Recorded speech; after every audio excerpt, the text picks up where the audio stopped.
US President Donald Trump has named the future leader of Iran, who will take office after the complete overthrow of the Ayatollah regime in Tehran. Trump stated that the candidate is already prepared and is waiting for the end of the war. At the same time, Trump said that the new Iranian authorities have allegedly requested negotiations with the Americans through closed channels, and therefore he is ready to talk to them. But the regime in Tehran itself denied this information today and stated that there will be no negotiations with the Americans, and now the Islamic Revolutionary Guard Corps is set on total war until the end. At the same time, Trump offered the new authorities in Iran a serious deal, which is very similar to what happened in Venezuela. Most members of the Iranian government can keep their positions and remain in power after the death of the Ayatollah Ali Khamenei. And if Tehran essentially begins to cooperate with Washington. But despite such an offer, Trump also added that the war against Iran, according to military estimates, will last at least another 4 weeks. And the primary goal for today is the complete destruction of Iran's naval fleet. I'm Alexei Pichi. Let's discuss this topic. But before we start this episode, I ask you to subscribe to this channel, like the episode, and leave any comment under this video so that as many viewers as possible can see this episode. Also, I encourage you to subscribe to my Telegram channel, Pichi News. The link is in the description of this video. There we post breaking news as it comes in, and you will also see announcements for all the videos released on this YouTube channel. So, in Iran, after the death of Supreme Leader Ayatollah Ali Khamenei, a temporary ruling council of 3 people has been formed, which will govern the country until a new Supreme Leader is elected. The council, known as the Triumvirate, includes President Masoud Pezeshkian, the head of the judiciary Gholam Hossein Mohseni Ejei, and the influential theologian Ayatollah Ali Reza Arafi. And according to the Constitution of Iran, after the death of the Supreme Leader, the country is temporarily headed by this triumvirate. A new Supreme Leader can be elected within just a few days, and this is the official statement. Iran's foreign ministry head says the country isn't facing regime change. Arakchi noted that Iran's state institutions continue to operate and constitutional procedures are being followed. It is expected that the Assembly of Experts will convene in the coming days to choose Khamenei's successor. But Donald Trump seems to have his own plans for the leadership. In particular, the US president stated that he has 3 candidates for the role of the new head of Iran.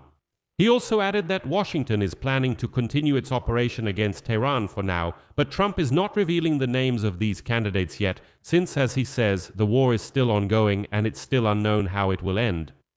And it's important to recall that earlier on Sunday, Iran's chief representative for national security, Ali Larijani, stated that the country will be governed by the temporary committee, which we discussed earlier.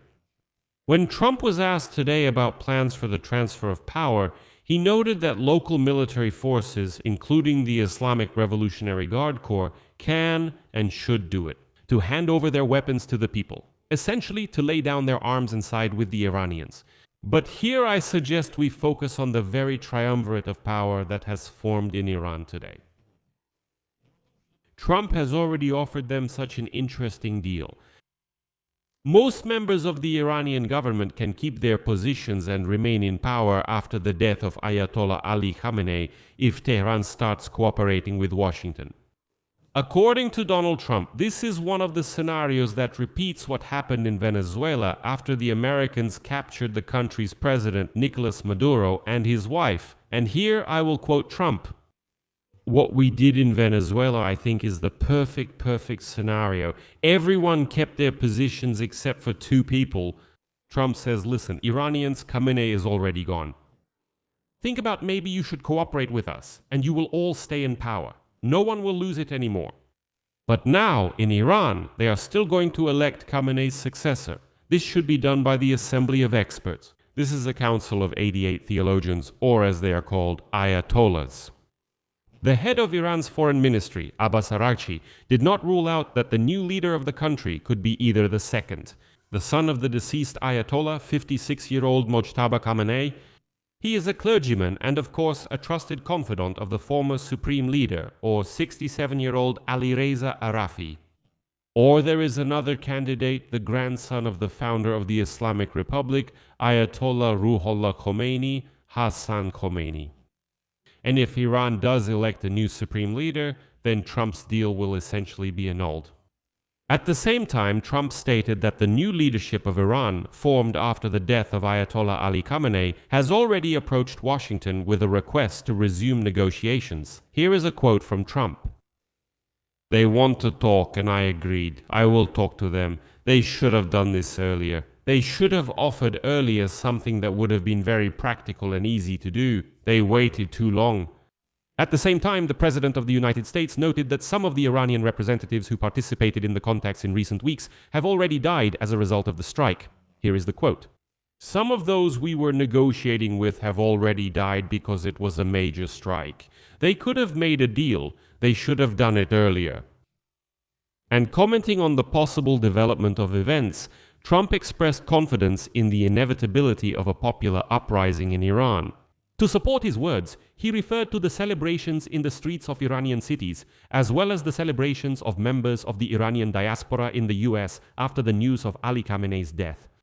When asked about the White House's readiness to support the uprising, that is, the protests, by extending the bombings, Trump replied that he would assess the situation.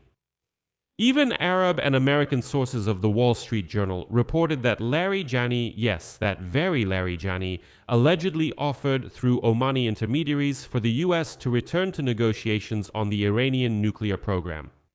After that, Trump stated that the Iranian leadership asked him to resume the negotiation process, and he agreed. And here I should remind you that the last negotiations with the US on the nuclear program took place in Geneva on February 26th. That is, essentially 2 days before the start of the military operation against Tehran.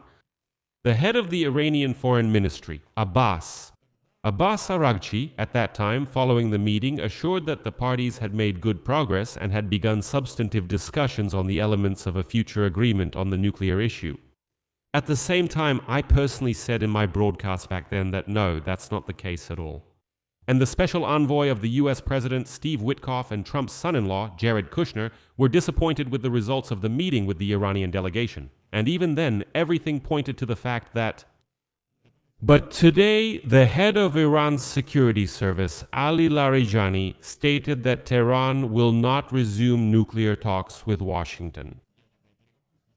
He denied reports that he was secretly seeking a diplomatic way out of the situation amid the ongoing conflict with the US and Israel. Next, I will translate Larijani's quote. "We will not negotiate with the US. Trump plunged the region into chaos with false hopes and is now concerned about further losses among American soldiers. He turned the slogan America First into Israel First and sacrificed American soldiers for Israel's pursuit of power. And with new lies, he is once again imposing the cost of his personality cult on American soldiers and their families." As a result, right after that, Donald Trump stated that Washington's military operation in Iran might continue for the next 4 to 5 weeks. According to him, everything is going according to plan. The US has eliminated all of Iran's leadership, and Trump added that apparently this concerns 48 individuals. In addition, the American leader stated that he is open to further negotiations with Iran, but he could not say whether they would take place in the near future. Donald Trump vowed to avenge the 3 American soldiers who were killed, issued a new ultimatum to Tehran, and called on the United States to support his fight for freedom. By the way, this is the second address to the nation from Donald Trump in the last 48 hours.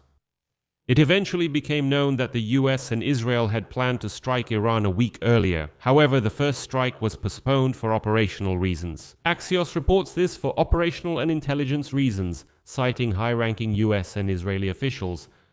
It is noted that the delay gave American President Donald Trump 1 more week to choose between 2 parallel paths: diplomacy and war. This also made the final round of nuclear talks in Geneva on February 26th much more important, giving Iran a last chance to reach an agreement. After the second round of talks between the US and Iran on February 17th ended without progress, American and Israeli military forces were already preparing to launch strikes in 4 days on February 21st. However, the strike did not happen then because intelligence reported that it would be better to wait a little since there would soon be an opportunity to eliminate Ali Khamenei, which is basically what happened. I'll leave it at that for now. What's your opinion? Share your thoughts in the comments below this episode. Subscribe to the channel, hit the bell, and don't forget to like the video. Friends, if you found this episode interesting and useful, you can support the work of this YouTube channel financially with your donation or a channel membership.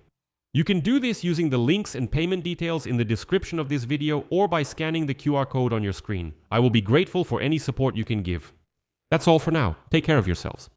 Goodbye everyone, to be continued.